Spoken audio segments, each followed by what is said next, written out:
Mabuhay, everyone. Live and go beyond existing. My name is Reverend Reg, and today is June 24, 2021, and it's 24 minutes past 8 o'clock in the morning here in Manila, Philippines. Today I feel so grateful, and it really feels so good in the heart when you just connect with people instinctively, and it feels like a soulful connection when I first met them at the backstage. Just to give you all a brief background of our guests today,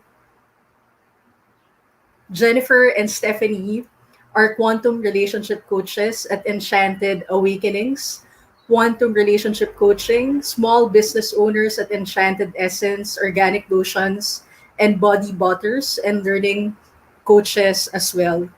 So, without further ado, let's give a round of applause to our guests today, Jennifer and Stephanie. Hello. Mabuhay! Good morning from my side of the globe. Good evening from And good ours. evening from ours. Awesome. So, I'm very grateful that both of you can come over for a conversation, especially it's Pride Month, and it's something that has been very a touchy conversation for me because I grew up having to reconcile a lot of my self-esteem, my self-worth, what I thought about myself, and having to deal with all my insecurities growing up as an openly gay individual. So I'm happy that both of you are here, and I want to talk about the Glad Show because I think it's tied into your personal lives as well. So, anyway, what's the Glad Show all about, and how did you both conceptualize the show? Oh, are you talking about our daily glad day? Yeah. Well, we started doing a reading a day back in last fall Mhm. with a different book, and then that book ended, and so we started doing this one, and it's an LGBT reader, and so it's a year long, so Mhm. it allows us to go on every day and connect with Mhm. our tribe. And Yes. that was what drew us, because we love connecting, and this was a way for us to really do it in an out sort of way, and to support our tribe as well as connect with them every day. Yeah. And I'm actually very grateful that you guys have been patient, consistent, and very authentic all throughout the time that you're doing this. Because personally, for me, when I was growing up as someone who was just trying to develop my value system and my concept of self worth, it was a very difficult concept because you felt like you lived in your head for such a long period of time by yourself. Hmm. Mm-hmm. And you don't know who to talk to actually about your innermost concerns. So, you're growing up and you don't know who to talk to. So you feel like the only thing that matters are material concerns. But you know that there's a part of you that has this inner conversations and emotions welling up inside you. So, Absolutely. And we have so much conditioning from society, no matter what part of the world you're in. You mhm, know, being in the LGBT community, especially in certain parts of the world, is totally unacceptable, yeah, to the everyday society. And so we have to learn to find our tribe and know who we can connect with, where it's safe. And, that was why when we got into coaching, we knew that working with the LGBT community was where we needed to be, because that's where we live every day of our life. And we want to help other people feel comfortable in their own skin. yeah.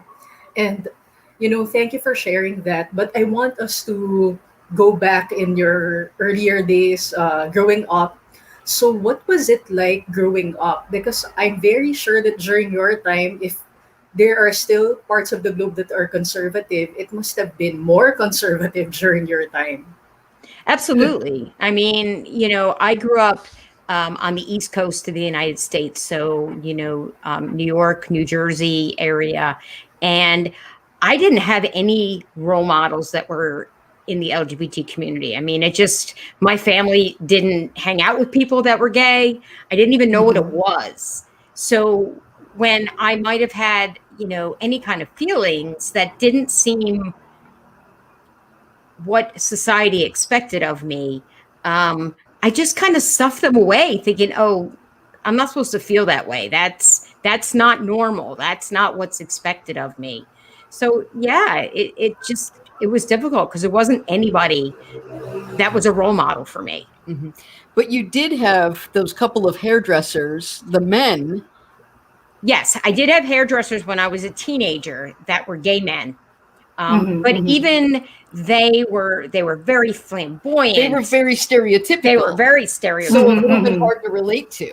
Right. It wasn't, where for me, you know, um, I don't know. I mean, I don't find myself to be like flamboyantly anything. I'm just me. Yeah.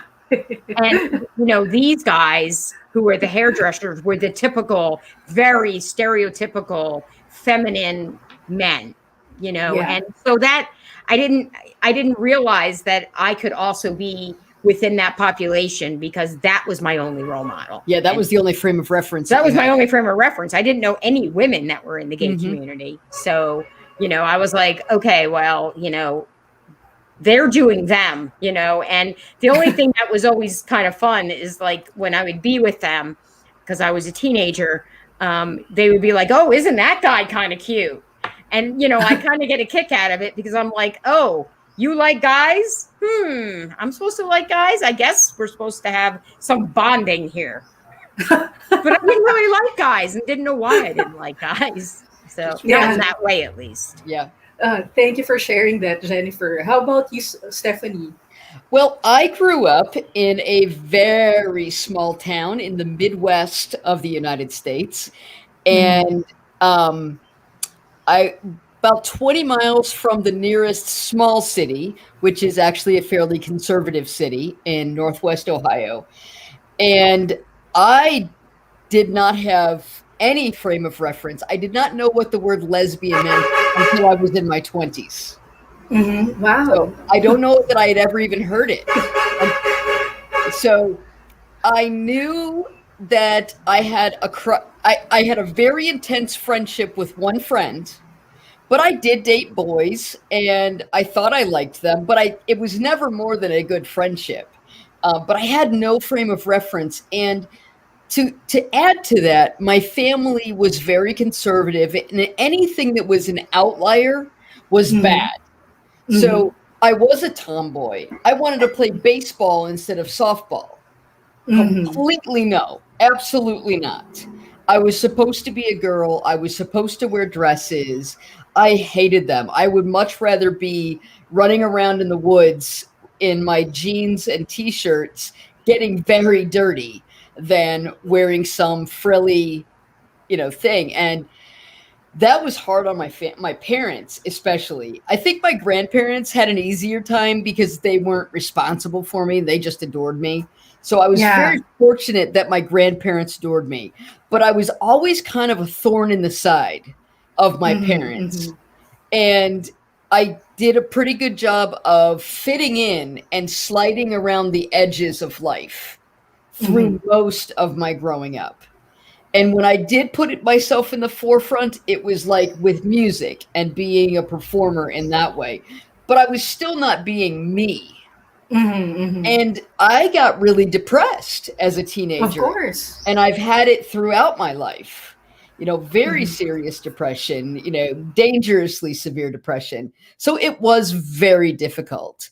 And I'm more out today than I've ever been in my life. This coaching of the LGBT community and working with the trans folk, especially, has pushed me to completely open up and to be on, just completely out, because our trans siblings cannot afford me to hide. So I'm out, Exactly. and it's not easy on my family, but I don't care no more. Yeah. And at the same time, if you really get into the study of consciousness and You understand your value in this place. It's funny when you think about it. Why are we supposed to adjust our authentic selves for the sake of others being comfortable? And it's so funny when people say they are offended that their children are gay.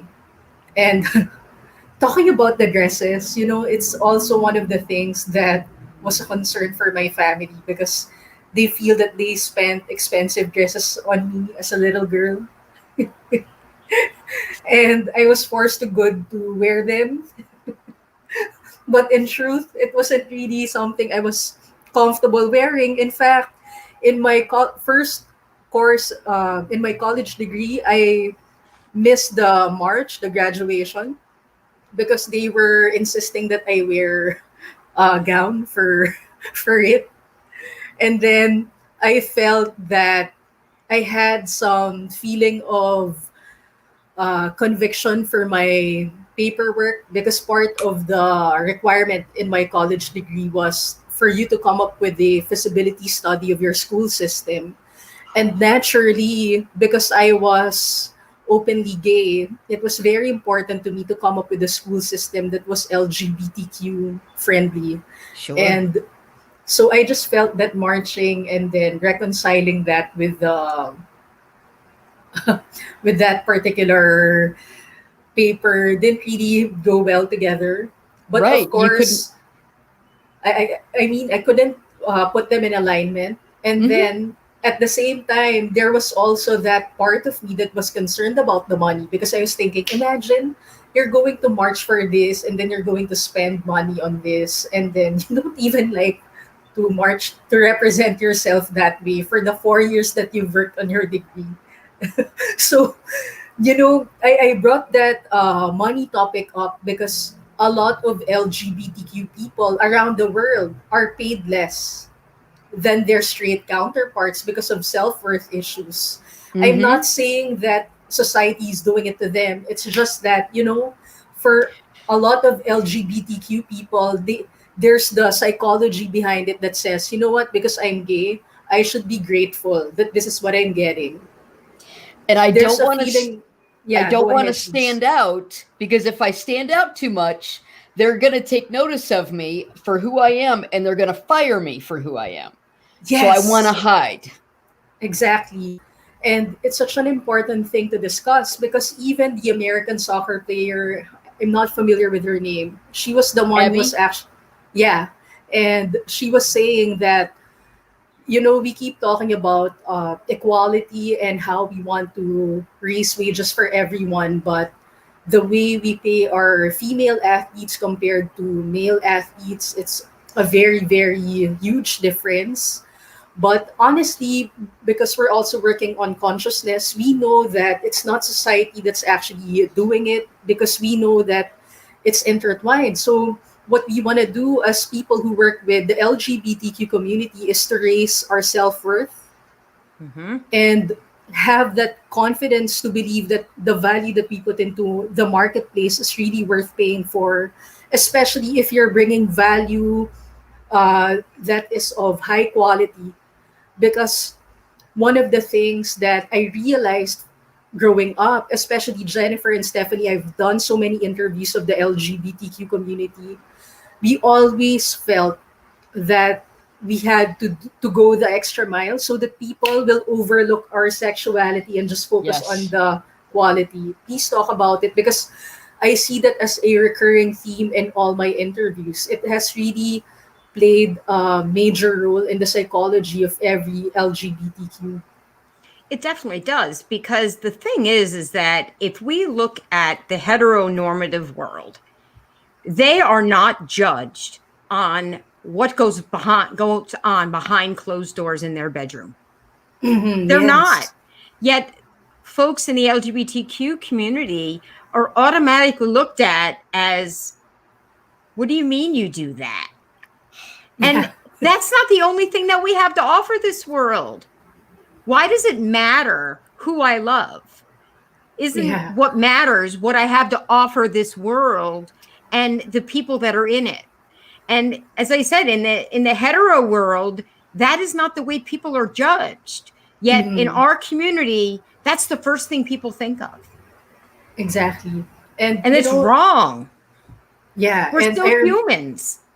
it's true.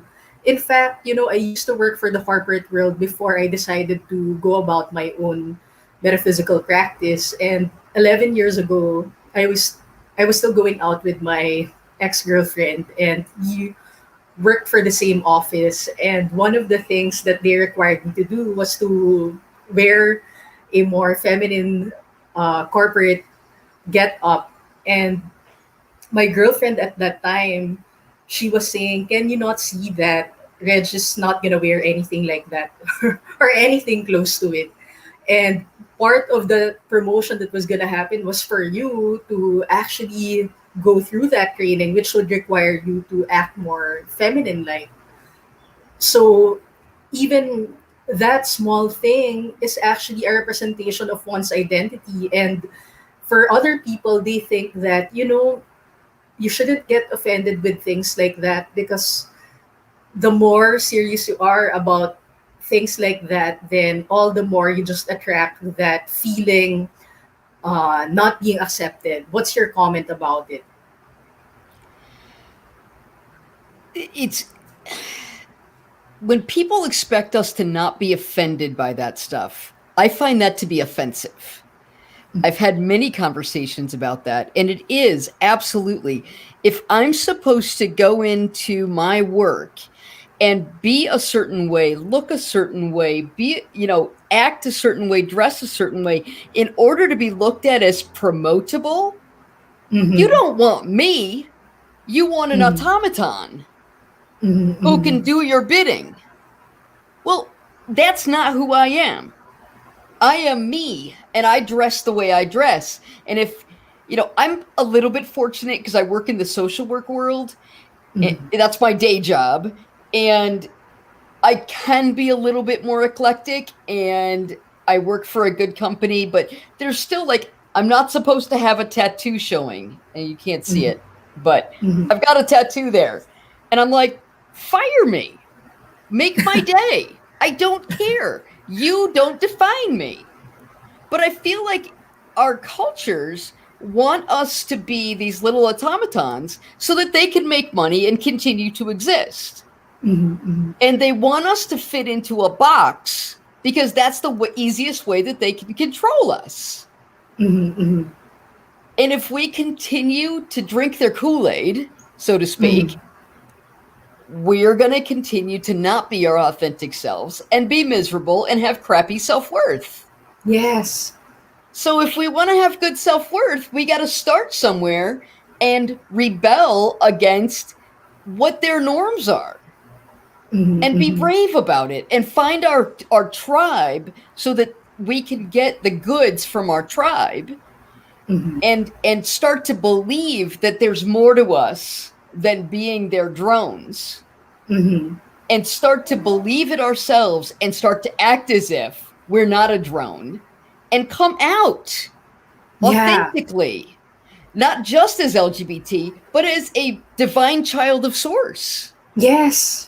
This is more than sexuality. This is my divine right to be me. Mm-hmm. So they don't want us to be me. They don't want us to be divine. That scares the upper levels. Mm-hmm. So that's what that's all about, in my opinion, is that they're trying to get us to be less than anybody. Mm-hmm. Less than. It's just easier for the straight folks to buy their Kool Aid than it is for Mm-hmm. us because it's so different for us. Mm-hmm. Anyway, thank you for sharing that, Stephanie, because you also want to gauge things, because if you don't talk to other people, then it's easy for you to actually just follow the protocol. And this is the reason why I'm also self-employed, because I know that I get to decide for myself what kind of culture I want to create with the people I'm working with. Because come on, we're interconnected and you can't just do away with social interaction. It's very, uh, like what you mentioned, you went through many years of depression for not being able to live the authentic life that you want. So for me, it's a lot easier to be self employed and work with people whom I feel heart connected with. And at the same time, living in this space, Erica, Reverend Erica, and I agreed, the abundance that you really want to pour in your life, spiritually and materially, then that's the time it actually opens up for you, because you're no longer feeling restricted in any way, and you're no longer feeling compromised. Because honestly, for me, every day I remind myself in a gratitude list, one of the things that I feel so grateful for is that I'm getting closer and closer to my soul family. Mm-hmm. Because, if you don't have any background of what a soul family is, and you just accept that whatever it is that you have right now, that's supposed to be livable.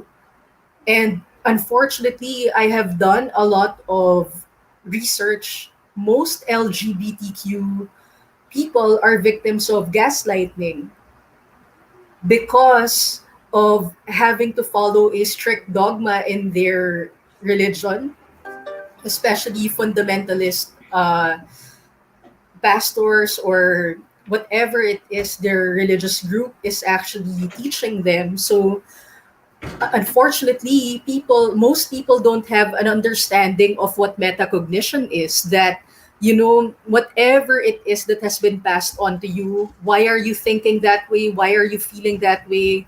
Do you recognize where it came from? Did it come from your school? Did it come from your family upbringing? Did it come from your religious indoctrination or your social community? So we're lucky because we are exposed to metaphysical concepts, but for most people, they're just oblivious to that. And that's why the idea of suffering and being in a relationship secretly is so acceptable. Mm-hmm. But And we that know, being yeah, in go our ahead, community, please. and that being in our community is not a sin.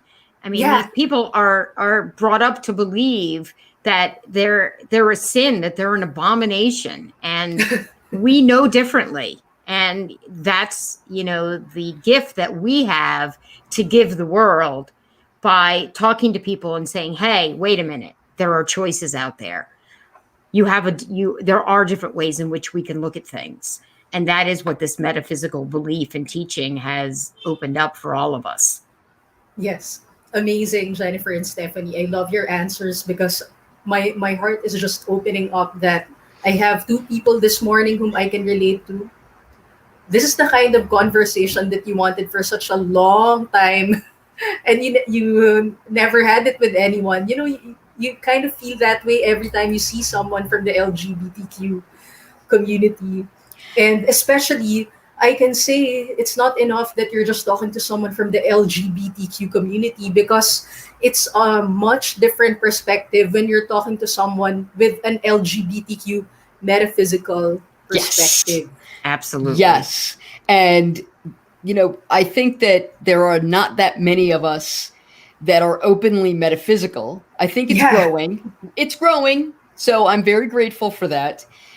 But when you add them together, it's like, whoa, cool. There's people that do speak my language. And it's like, Yeah. oh my gosh.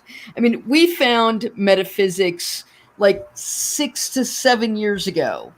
And Mm-hmm. Jennifer had started reading the Kabbalah, which Mm-hmm. is in the Jewish tradition is their metaphysical text. And so she had been Mm-hmm. exposed to it a little bit. I had also been exposed to it a little bit with some of the reading that I had done early on in my adult life. But we really dove into it about 6 years ago. And we have found some members of our soul family and we just adore them. They're very Mm-hmm. close to us. But then to start beginning to find folks who are LGBTQ and part of Mm-hmm. our soul family, it's like mind blowing. I'm Yeah. so grateful. Right. And just to give everyone who's watching this, the first time I saw them in the studio earlier, I hugged them both, at least Yes. energetically, Yeah. because a lot of times growing up as a gay individual, no matter how talented, creative you are, and even if you have brilliant ideas, you always feel taken aback if you're going to launch your idea, because you don't know if you're supported. And that's why the metaphysical aspect of it is very, very powerful because it's the only way you're going to persist in doing those things without feeling taken aback. What's your comment about it? Well, a lot of what we teach and we obviously believe as well is that if it's not an act of love, it's a call for love. So Mhm. when I can look at folks who maybe are saying something that is hateful or not nice, it's coming from a sense of fear. And what I need to do is I need to send love to them because they're asking for love. Mhm. And so it kind of takes the sting away Yeah. from people because you know that they're just acting out of fear. Mhm. Yes.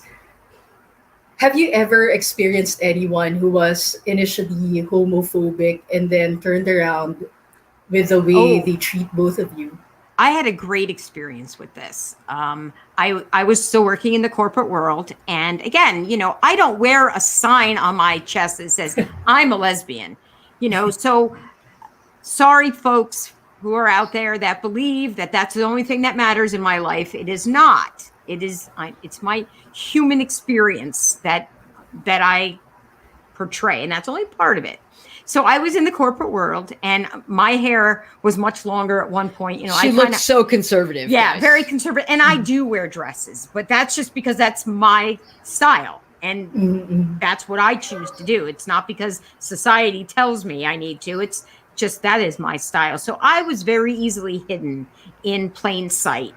Um, and I had a gentleman that I worked with that we had a very good working relationship. And then one day he must have had a conversation with someone and it came out that I was gay.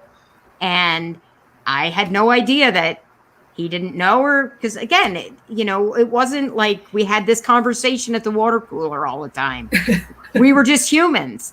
And he said to me one day, he says, "Can I take you to lunch?" And that wasn't out of the ordinary either. We had lunch before. And he said, we sat down for lunch. And he says, "Jennifer, I just want to tell you, you changed my life." And I'm like, "What do you mean I changed your life?" I mean, I only knew this guy. We were colleagues. And he says, "I just have to tell you," he says, "I didn't know that you were," I don't even know how he said it, a gay person, I think is what he said, because he didn't even know how to, You didn't know the lingo. didn't even know the lingo. And he said, "I've always been, a very staunch Catholic and believed that being gay was a sin and that there was something wrong with you if this is the way you were. And then I got to know you as a professional, as a human. And I just have to tell you, you've changed my life because I got to know you as a human before I realized that you were a gay person." And I'm like, Mhm. "Okay, so am I any different today than I was yesterday?" And he says, "No. And that's why you've changed my life." Hmm. Wow. And it's so beautiful that you talked about it because I'm very sure, like what you mentioned earlier, that you had role models who were very flamboyant and was totally opposite your personality. And yeah, it's so amazing when people are able to realize that aspect of you as a human being. Right. And this concept of sin, it's so stressful for everyone. It's like the Stressful psychological for who? bearing for anyone, like it's a job description, especially when people call themselves a sinner. It's like, Right. I'm a doctor, I'm going to treat patients for the rest of my life, and when you say you're a sinner, it's like a job that you're going to do for the rest of your life. Right. It's like an identity. Yeah, so Can you imagine? I mean, I don't believe in that. And I've never really, it just wasn't part of like my foundational spiritual belief that there's this whole sin thing. But can you imagine living as that? And like everything you do, oh my God, that was a sin. That was a sin. That was a sin. It's like, the pressure. Oh my God. And then to figure out you're gay? What?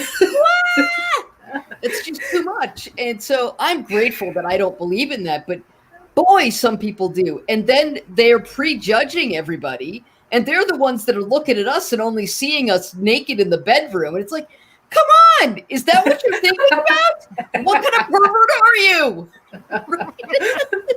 I'm the pervert. You. You are. But You then know, we get it's the folks that come into our program who have been indoctrinated into believing that they are sinners. And yeah, so they have this internal conflict of knowing that they're gay because that is who they are, yet being told that they're An an abomination. abomination. And we have to help them understand the metaphysics of who we really are so yeah, they can start to heal that internal pain that yeah. they believe in themselves. Yeah, this is so funny because aside from the stress of thinking that you're a sinner, another thing that you have to think about is the stress of going to hell. So Right. Right. Talk And about depression, right? yeah, yeah. imagine when you're in your adult life and here you are trying your best to make it on your own, and then you have to pay the bills, and then there's the pandemic, and then there's the added factor where you have to think that you're a sinner, and then you're going to hell. I mean, come on. I know. It's crazy. I can't believe the suicide rate isn't higher, right? I mean, Yeah, it's too much and it's so silly. It's not what Jesus taught. It's not what the prophets taught. The prophets teach love, not yeah, sin, not fear. And exactly. it just messes with our heads, doesn't it? Yeah, And my this is God. it's so far beyond the LGBT issue. Yeah, You know, and it Stephanie, it's a good thing that you brought it up because one of the things that not only are the LGBTQ people stressed about, but even their friends and family members are stressed by it because they're concerned that their sibling, their friend, their colleague is going to hell. right. and and they have this narrative in their head where they would say, Jennifer and Stephanie, I love you, but I don't love the sin and the sinner, and I love you enough, and I don't want you to go to hell. I mean, come on. I know. We've both had people say, I'm so sad about your Yeah, sexuality. I'm so sad that you're going to hell. And I'm like, I'm kind of heavenly right now, so I guess I'm okay. Right. We're yeah, pretty happy. They're being So tortured by it.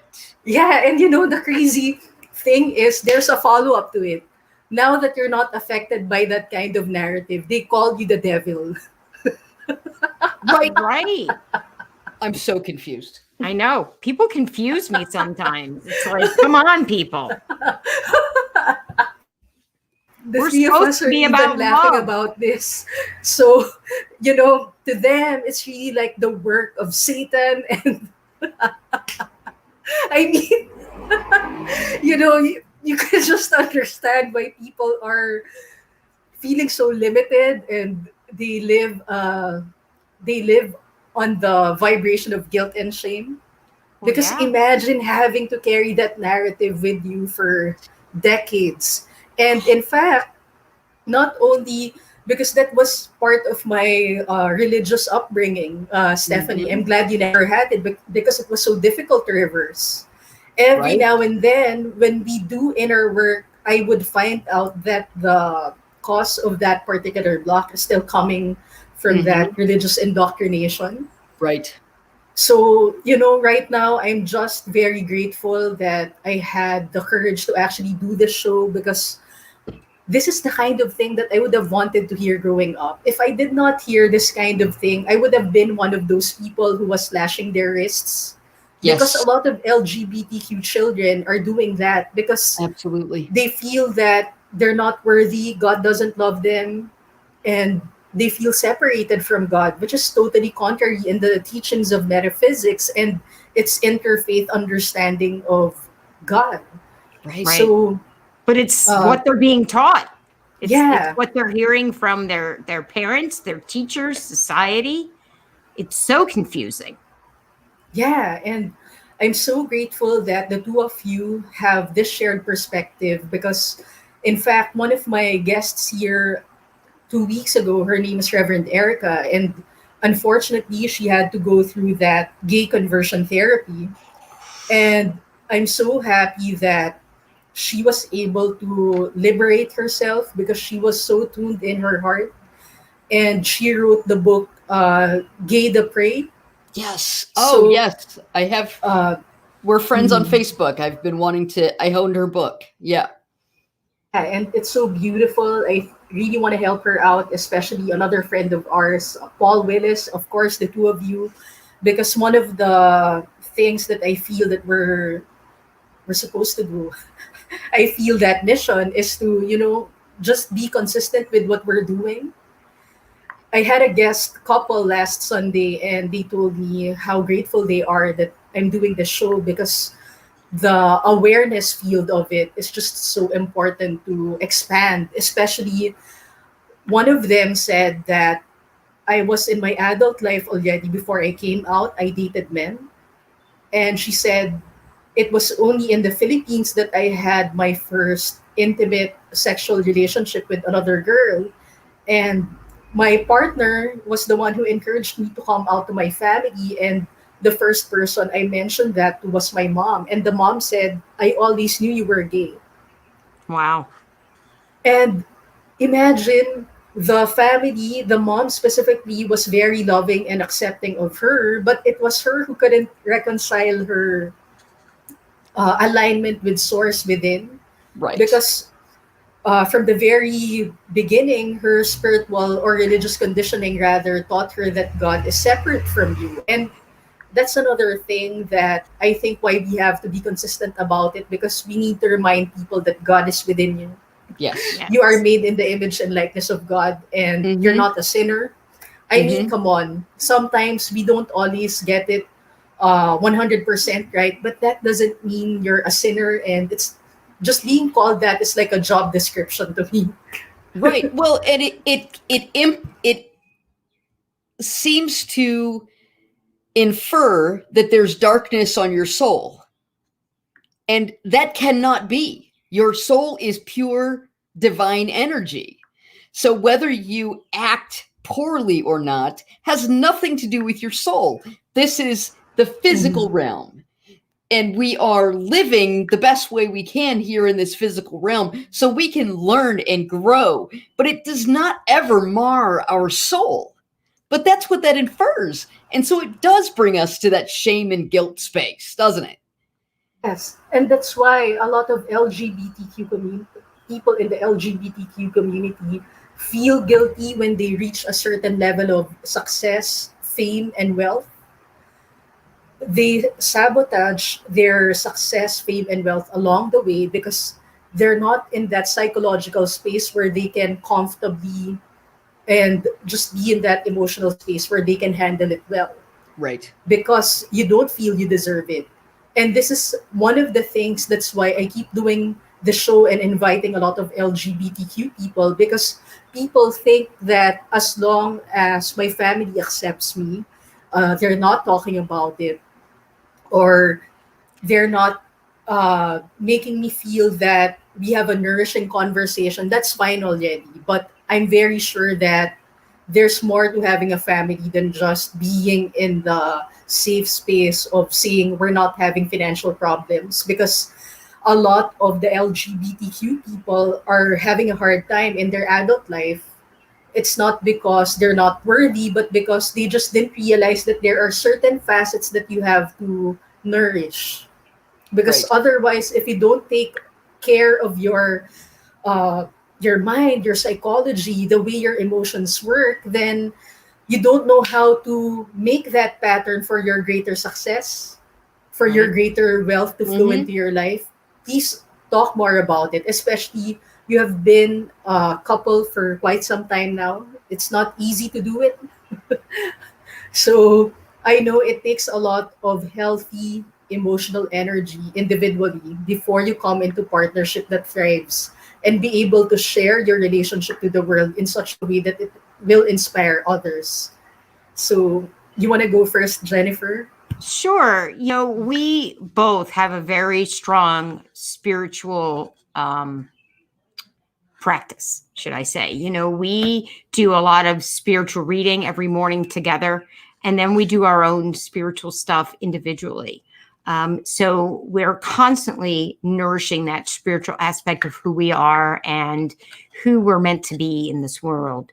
And then we also make sure that we have self-care that's part of our daily routine and our life. Because if I don't take care of me, I don't have anything to offer to anybody else. So that is really, really important to me, that I make sure that I find the time to take care of me, do the things that nourish my soul.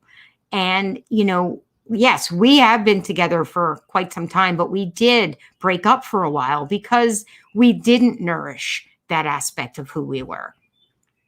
And my health got bad, and I became that typical victim of the world that many Mhm. people do. And it wasn't until I found my spiritual path that I realized that, I needed to nourish who I am and really connect with that soul connection and with spirit. Because, I am having a human experience, but I am spirit and I am part of God's emanation. So, all of that had to come into play into who I am. And that then allows me to have what I need to nourish me. I then can nourish our relationship, our family, and then the other people, that we help in our coaching business. Beautiful. Thank you for sharing that. And how about you, Steph? What was the experience like for you? Well, just to the couple things that I might add to what Jennifer said is that we did allow our vibrations to go down, and we were still living in that world of blame and shame, and we got caught up in it. And then when we found our true selves through our spiritual practices, we started to realize that we are the light of the world and that we Mm-hmm. are creative energy. And our lives changed. All of a sudden, there was abundance in everything: time abundance, financial abundance, plenty of love, plenty of friends, all things that Mm-hmm. we had kind of felt like we were in the desert of before when we were not connected with our spiritual selves. And now, as we had begun to teach a few years ago, and all of a sudden there became like this fire within us to show others that you don't have to be miserable on this planet. And in fact, the more of us that aren't miserable, the more that this planet can grow and evolve. And then nobody will be miserable unless they absolutely are choosing it. Because we don't think we're choosing misery right now. We think we just are in misery. And we believe that it's our birthright to be happy and enjoy as Yeah. emanations of spirit. So our goal, our mission for Enchanted Awakenings is to bring more love to the planet. And we do that every day, and it gives us energy. We wake up raring to go. Who do we get to talk to today? Today is Rev Reg. It's awesome. And tomorrow it's going to be somebody else. And the day after that, it'll be somebody else. And every opportunity to spread love is what allows us to continue to know that we are channels of spirit, completely metaphysical beings.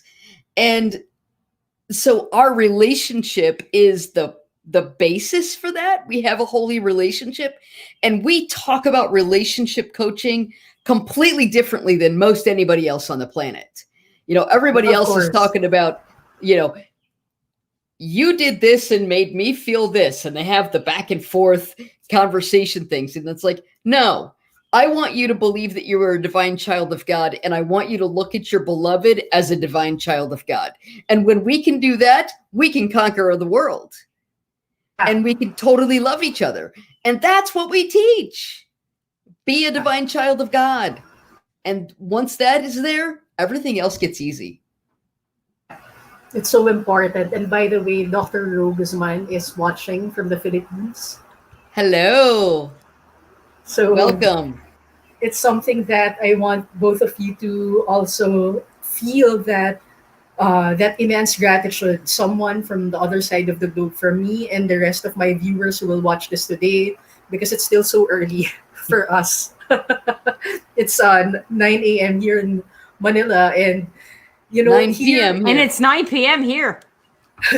so it's something that's so important to think about because, like what you talked about, being divine, this is just a concept for most straight people and people who are totally oblivious to the concept of spirituality, because I have a lot of straight friends who are spiritual. It doesn't really bother them. But for some people who are very fundamentalist in their thinking, they would think that, are you not getting goosebumps by calling yourself spiritual or having a spiritual practice? Because to them, their concept of God is the God in the outer only. And that's where And most the of our problems, judgmental God. yeah, and that's where most of our problems come from, our separation from God, not realizing that God is actually in our hearts, God is within us. And it's just something that I think is so important to address, because even if I'm part of an organization that talks about the power of the heart and we want to breathe through it, of course you want to breathe through it, but there's still this narrative playing in your brain, which you have to get out of the way. And you're supposed to reprogram that, because even if you feel really good, but there's this narrative in your brain that you're not worthy and you've been called crazy things in the past. You've been called names in the past. It happens to a lot of gay children. And that's why I encourage anyone at any age, if you're part of the LGBTQ community, maybe you want to work with Jennifer and Stephanie, because no matter how old you are, there's this player that gets in your narrative and it plays over and over again. And until you get over those limiting beliefs, you don't shatter them, you're going to stay in a stuck situation. Like what Stephanie mentioned earlier, you are miserable. Hmm. Um, you're choosing to be miserable, and you can't blame anyone, because most people don't want to take the step forward because they're afraid of the consequences. Hmm. Especially, yes, please go ahead. I think they're afraid that, there's this framework, and what am I without that framework? Yeah. And so they're afraid. I mean, it's either fear or love, right? That's what we've got. We're either acting out of fear or we're acting out of love. And if we're afraid to step forward, we're just afraid. And we don't want to lose that sense of identity that we've been handed. Because it is scary. Well, who am I going to be without it? I mean, I even went through that with this spiritual path that we're on. Well, if I really let go of that identity of ego, what's left? Because this is what I've been living in. But we've got to be willing. Just that's all you need to be doing is willing. If you're willing and you find a teacher, and when the student is ready, the teacher will appear, hold on to that teacher. Listen and be willing to just try. And then your life can change in untold ways. And it's so important to address, because I know that both of you are doing inner work, and we both, the three of us, know that the brain is not the only source of intelligence. It's actually very limited in Very what it limited. can foresee for all of us, especially when we talk about moving from our present life and then moving towards the future. Please talk about it, because it would not have been a decision that would have made both of you move forward if both of you got stuck in your head box. Yeah, I mean, I spent most of my life stuck in my head, and it didn't get me what I wanted. It caused what I thought to be a lot of misery in my life. And it wasn't until I finally said one day, "Okay, spirit, okay, God, what does this mean? What is this world really have in store for me?" And all of a sudden I got this message that I had never heard before. And I was like, "Oh." And it just kind of opened me up to that connection that I didn't even know existed. I did not have any idea that I was a spiritual being having a human experience. I just thought of the fact that I am this human, Jennifer, having this life, and this is the way it is. I didn't realize that, there's so much more out there, that, I'm this big, and, compared to what's out there for me and the connections that I have with all of the universe that's out there. Thank you for sharing that. It was such a lovely thing to hear, Jennifer. I also want to ask, because we can't talk about LGBTQ without talking about sex, because it's the thing that really separates us from, the rest of the world. And honestly, for me, I've been watching some TV series on LGBTQ stuff, and I'm happy that we have things like that. But I'm also a bit concerned every time I would see TV series that would portray LGBTQ adults or adolescents on screen, and they mix sex with LGBTQ, because it's like sending a message to the rest of the world that it's the only thing we're ever gonna do. Right. And I was telling my friends the other day, I have so many friends here in the International Metaphysical Ministry. My friends have at least a bachelor's degree or are coaches already in some other field or a teacher of yoga or something. So I don't understand why there's so much portrayal of the LGBTQ as if they're less professional or less adequate to handle leadership roles. Because personally, for me, I want the next generation of LGBTQ to feel that they can take on leadership roles and that they can handle big challenges, and that they're also worthy of, bringing out their full creative potential in this world, because there's so much to offer the world if you no longer have reservations about yourself. Because I realized in the past, that was many years ago, I was a smoker myself. Of course, I partied and drank, but that was it. And at the same time, when it comes to the subject of sex, maybe because it was also my inclination for yoga, I have this fascination for tantric sex. And Hmm. for other people, it's a totally foreign concept, because it's so much easier to search Google for porn than to talk about sacred sexuality. Uh, Please share about it, because of course, as a couple, it's something that both of you discuss. It is, and it's a really beautiful slice of our relationship. Excuse Sorry for our the kitty cat. cat. My apologies. Our cat is a much bigger part of Awesome. our life than our sex. It's it is a beautiful part of our sharing, and we have also studied tantric sex because we did want to see if that connection actually did enhance our connection to spirit, because that is its connection, its soul connection, and it's energetic, and creative energy is sexual energy. So yes, that's part of our life, but by no means am I thinking about it as much as a teenage boy. I'm just not.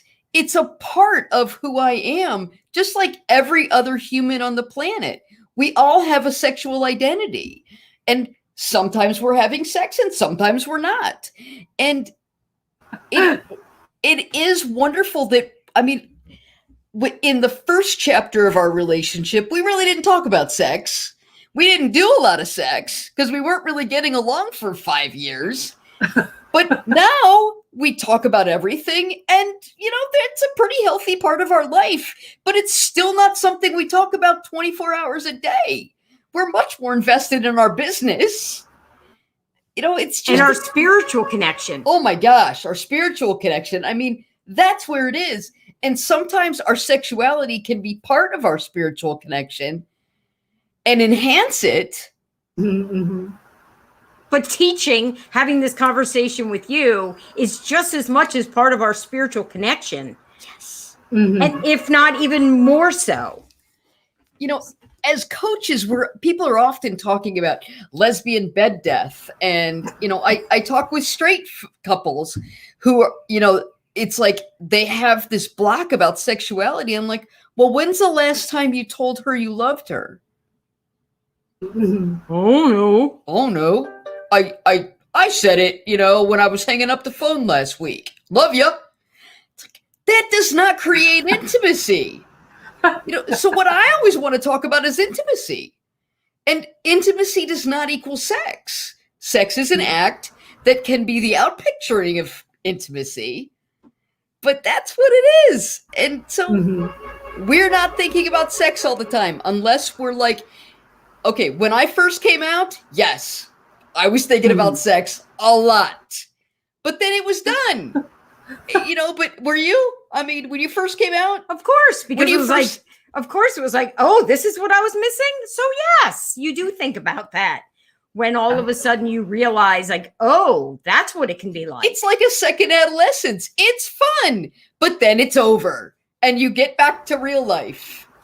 Yeah. And thank you for sharing that. And over the weekend, I had to ask the question, of course, because it's the thing that makes people, uh, like us, or they feel separate from us because of that sexual conversation about our preferences.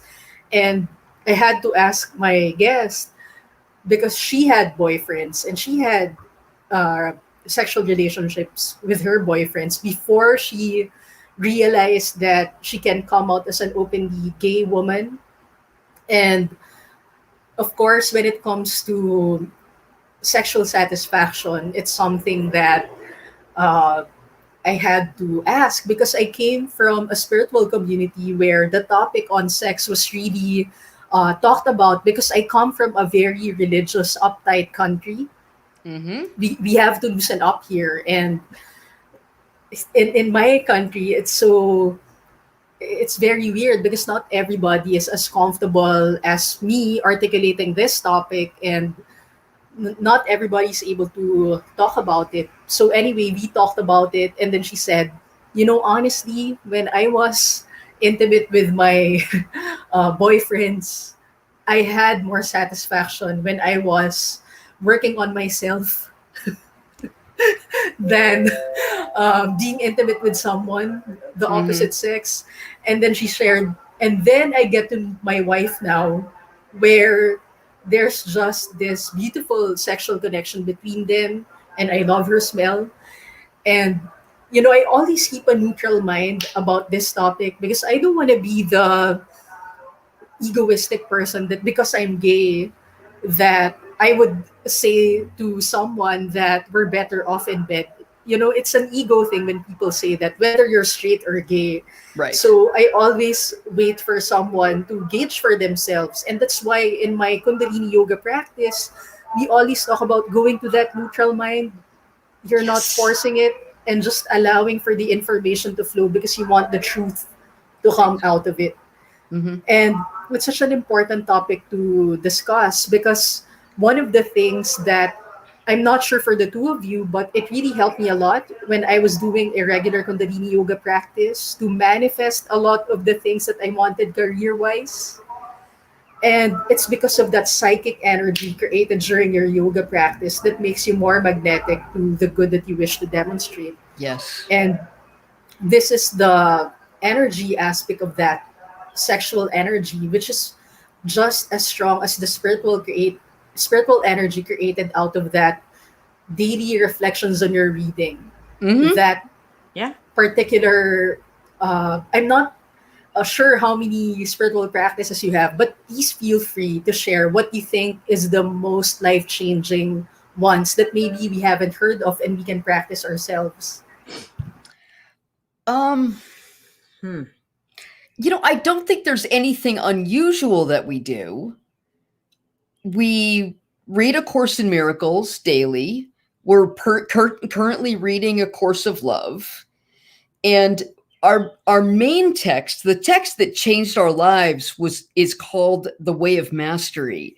And within that, it has 4 axioms and 4 keys to the kingdom. And the axioms are like truths, like universal truths.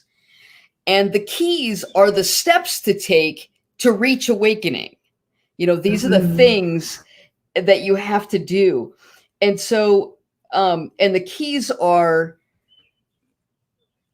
attention, desire, Desire, intention, intention, surrender, surrender, and and allowance. allowance. Mm-hmm. So once you understand your desires, you practice them, you go through, my intention is that I will be an open and loving channel of God. And then you surrender to allowing that to happen, and then you allow it to just be. And so those are the four keys to the kingdom. And I'm not going to go into the four axioms because they're quite extensive, but those would be the differences. And we can we can send you the link to the Way of Mastery so people can look into it themselves. But it's a beautiful teaching. And by following it, we follow it very closely. And those 8 things have changed my life. And so I would practice one key a month, and then I would practice one of the axioms for a month and go back and forth and then be doing them all. And it clarified my mind so that I can be who I am now and channel spirit and channel love. That's probably the only thing that a lot of people have not heard of. Otherwise, it's mindfulness, meditation. We have red Kundalini, yoga practices, healthy living. We eat organically, like 85% of the food that we take in is organic. We just treat these physical bodies as if they're divine, which Yeah. they are. Yes. Thank you for sharing that, Stephanie and Jennifer. I love our discussion.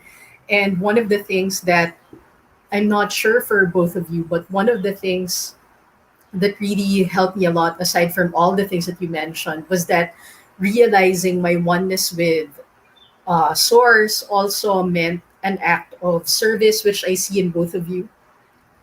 When you're just genuinely of service, especially not trying to be anyone else, because I think living authentically and being in the space where you feel that your authenticity is a power, that your story has purpose, meaning, and value for others to learn and grow from. I think it's such a beautiful space to understand that, because when you're in that space, you light up, you radiate so brightly, and your joy becomes infectious.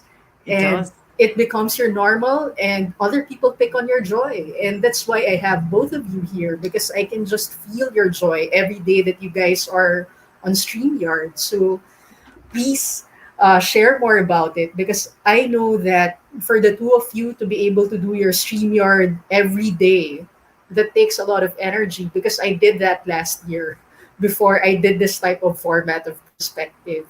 And you really have to come from a place of joy and enthusiasm, because otherwise it's not easy to do that every day. Yeah, it really is about service. And we love to share our joy and our love with people. And, we know that we are making a difference in people's lives because we see change in the people that we work with. And I don't even know the change that we don't see, but I can feel it. There's just this sense of love and compassion that coming on every day and talking to our folks and sharing, a little bit of a reading from the book that we're doing, and then our perspective on it and how we think of, whatever it is that the book is saying for the day, and how we implement that into our lives. I know that people's lives are changing, and that just gives me just this amazing sense of joy, compassion, love. And, when we finish every day, with doing that, we just are like, we're like lit up like a Christmas tree. We just have such vibrance, and we know that we're vibrating that out to the world because it just multiplies. And such a beautiful thing, because we know that it's something that you can refuel it from within you, and you're not looking for it outside of you, which causes a lot of our unnecessary addictions. If you might as well get hooked on something, get hooked on the love inside of you, especially if you truly, truly understand what spirituality and source within is all about. So that kind of space is just giving from a space of generosity of spirit, and I see that in both of you. So I thank you both very much for sharing so much of yourselves to me and the rest of our globe. You're It's very such a welcome. beautiful thing to be in the space where you feel safe, especially sharing the same psychological space, because it makes you go into that zone where you're trusting and loving life more and more each day, and you feel so grateful because you're away from the vibration of fear, lack, and doubt, which is the root cause of all our problems. Absolutely. 100%. Yes. So before we end the show, I want to ask both of you individually, what's that one perspective you want us to remember and take action on immediately? Be your authentic self. Don't be ashamed of who you are. Be proud of who you are. Vibrate it out to the world and just be you. Thank you for that, Jennifer. I can't think of anything more important than that. But find a teacher if you don't have one, because find someone you can trust who can be your guide. Whether that's an external person or an internal being. Some of us can really connect with spirit and get true guidance, but wherever you're at, find your person who is going to show you the way to see your best self and to be able to connect with that creative energy. That's what we've done. That was a first step for us. And now we can take care of ourselves. And because we had our people who showed us how to connect. And now we're connected and we're good. And we're still connected with them, but we don't need them like we did in the beginning. So Thank you for sharing that, Jennifer and Stephanie. It's such a lovely conversation for me, and it's a heart expanding experience. So thank you so much, and I trust to have both of you again on the show. We'd love So to come back. yeah, thank you so much. So thank you everyone for tuning in, and just to give everybody a wrap up of everything that we talked about. I love that Jennifer talked about being your authentic self, and Stephanie saying that we all need teachers, and it's very true because growing up as a gay individual, I was in search of someone whom I can talk to about all the things that I felt uncomfortable talking about, especially the spiritual, sexual identity. It's so important to reconcile that because it's the thing that will limit you or expand you to your fullest potential. Remember, everyone, to put things in perspective because your perspective shapes your reality. Satnam, everyone, and have fun.